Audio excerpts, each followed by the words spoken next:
Mangbanani. Funza kuti makadini? Auchiona ndozoita vanaka.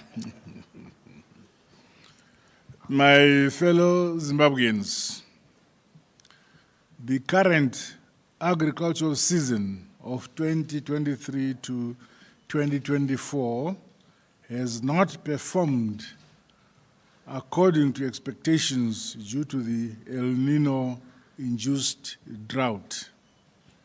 As a result, more than 80% of our country received below normal rainfall. The country had put a total of 1,728,897 hectares under maize crop and other cereals. Ordinarily, this would have guaranteed a bountiful harvest for our country. Further worsening the situation characterized by poor rainfall was the outbreak of fall army worms across the country. The Zimbabwe Livelihoods Assessment Committee report for 2023 revealed that approximately 2.7 million people were expected to be food insecure from April 2023 until end of March 2024.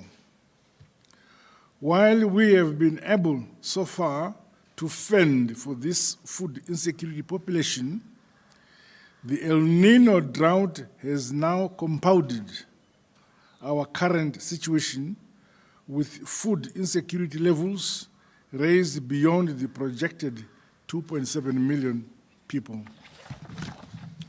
Following our multi-pronged agricultural and food systems strategies, we are ordinarily a nation capable of feeding ourselves. The strategic grain reserve holds 189,568 metric tons of cereals. This constitutes 145,604 metric tons of maize and 43,964 metric tons of traditional grains.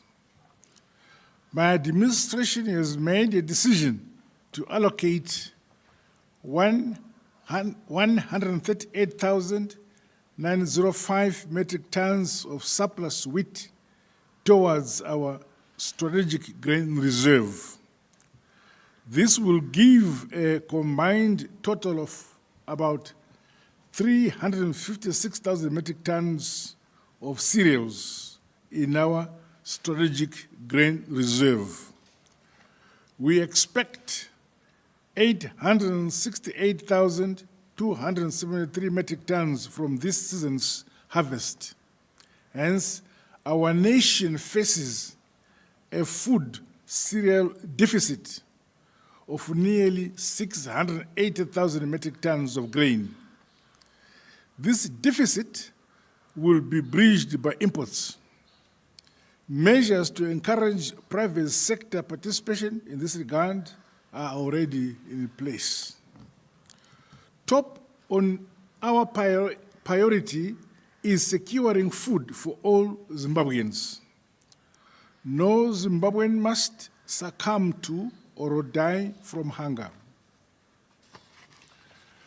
Adequate resources will therefore be mobilized and redirected towards national food security, including through supplementary grain imports. All available grain in the country will be secured through competitive prices and prompt payment towards encouraging farmers to release and sell available grain, including to the Grain Marketing Board. A robust and responsive mechanism has been put in place to guarantee that food reaches needy communities timely. Meanwhile, the winter crop program for 2024 now assumes added importance and agency. The shift to wheat-based food security means the land we put under wheat from this month must expand to cover all available irrigable land with secure water sources. Equally, winter maize projects in areas such as Shirezi, Muzarabani, and Binga must be reactivated towards drought mitigation.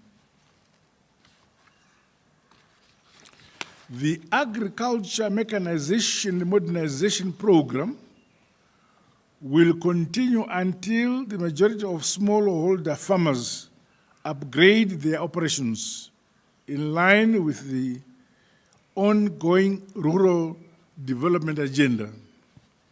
My fellow Zimbabweans, linked to food security is water security at household, community, and national levels. My government will continue to roll out comprehensive interventions to ensure that drinking water is adequate for our people, for livestock, and the wildlife. Safe water sources which are drying up in many areas have to be replaced through an accelerated exploitation of our groundwater. More boreholes continue to be drilled under the presidential borehole drilling program to ensure adequate water, sanitation, and hygiene to avert waterborne diseases, including cholera, typhoid, and dysentery. An equal priority is the need to save our livestock. Farmers will be supported to prevent deaths or distress sales of livestock. The building of our national herd will remain ongoing in spite of the current drought. The country's hydropower generation capacity has drastically reduced, thereby increasing reliance on thermal and solar power.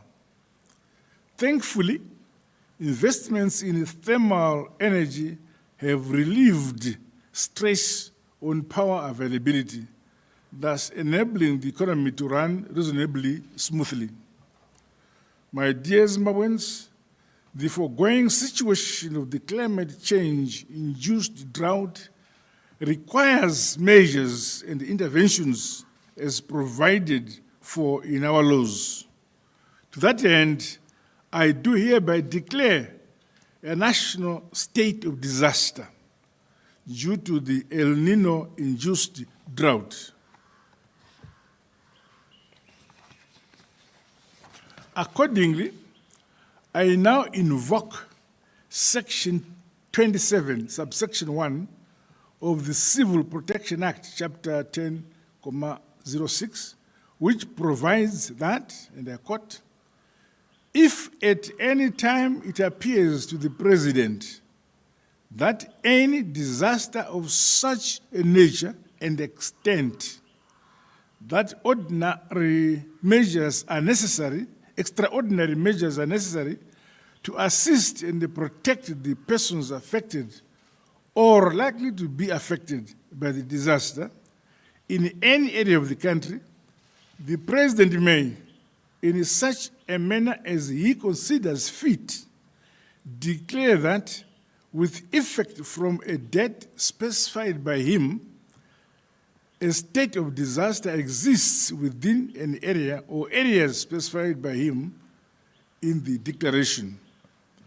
By this declaration, I also call upon all Zimbabweans of goodwill, including those in the diaspora, the international community, United Nations agencies, development and humanitarian partners, international financial institutions, the private sector, churches and other faith-based organizations, as well as individuals, to generously donate towards ameliorating this state of national disaster.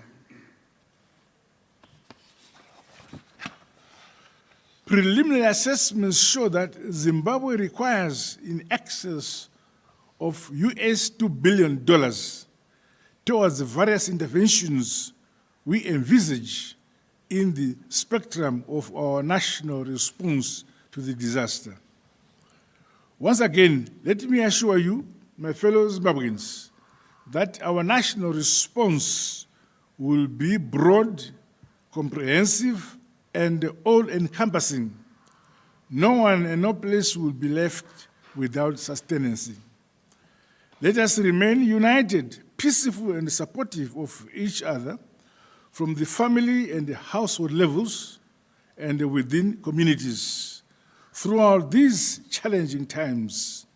Together in unity and love, the people of our beloved motherland, Zimbabwe, shall endure. God bless you all. God bless Zimbabwe. I thank you. Thank you very much, Your Excellency. Yeah.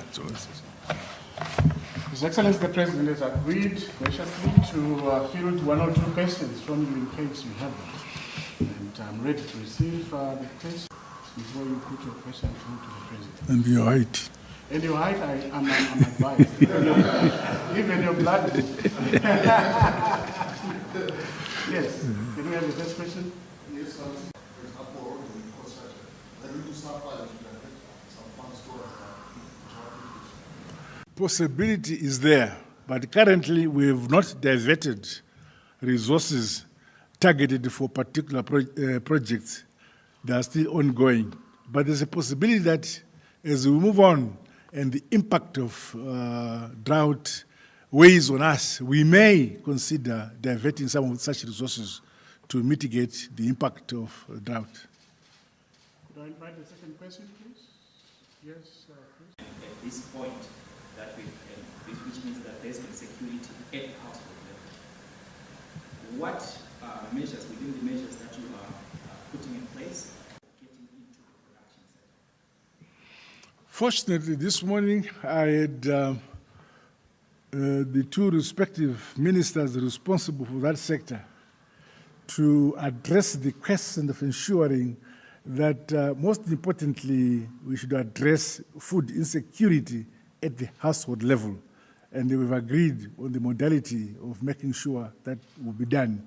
So a program will unfold as from this Friday to deal with that particular challenge. Next question, please. Yes, Madam. I think an average human being would not export what he has when the family is hungry. And I think we are an average government, and we will make sure that we keep what we have before we can export. Yes, Russia? Yes, Pavel Wilson, Russian news agency TASS. Your Excellency, is your government planning to look into irrigation techniques as a remedy for drought? And in this regard, maybe to tap into Russian experience and expertise in this sphere? One of the critical methods of mitigating against the droughts or food insecurity is two-pronged. One is the construction of dams so that we can have more hectares of land under irrigation. And this we've begun to do so, and also benefiting from such countries as the Russian Federation, which has vast experience in irrigation. And we believe that down the line, we must make sure as a country that we have enough hectares under irrigation so that even if there is drought, serious drought, we will still have enough hectares under irrigation to sustain the nation. Could I field the last two questions, please? Go ahead. There's somebody down there. Oh, Oh, sorry, I'm not on the show now. Oh, yeah.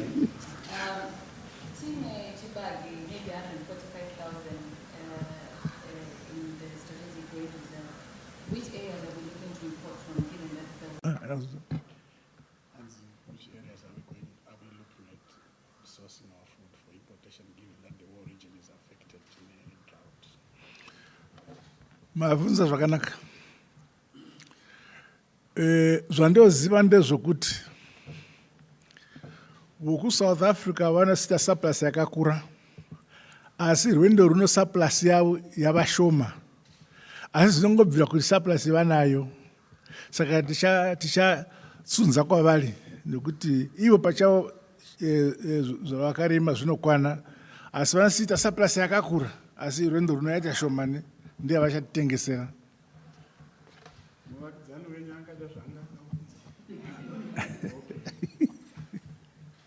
Yes, sir. Mr. President, it's Farhan from China Global Television. What are they likely, how are they likely to affect inflation and prices of basics like maize meal, bread, and things like that? And what is the government going to do to try and cushion households? Contrary to how you perceive, inflation is there whether we're importing or not importing. As a matter of fact, if we do bring in food, it means the food security in the country will be stable. And that, in consequence, the monetary policy will bring about stability in the currency. Do we have anyone with a burning question before we release the president? Conrad. Maricho. Very appropriate for the times. Okay. Okay. So my issue is to do with vulnerable communities. What program is there? I know that you said the government is going to import as well as before. Given that they have not read anything and are not going to be having any income, are they going to be given? Are they This morning I had a meeting with the relevant ministers, and they were agreed on a methodology of quickly assessing and identifying vulnerable families in the communities, so that we should not allow any community or villages suffering from food insecurity. We've already begun the process. Actually, today I've approved the methodology of identifying such members of the community suffering from food insecurity.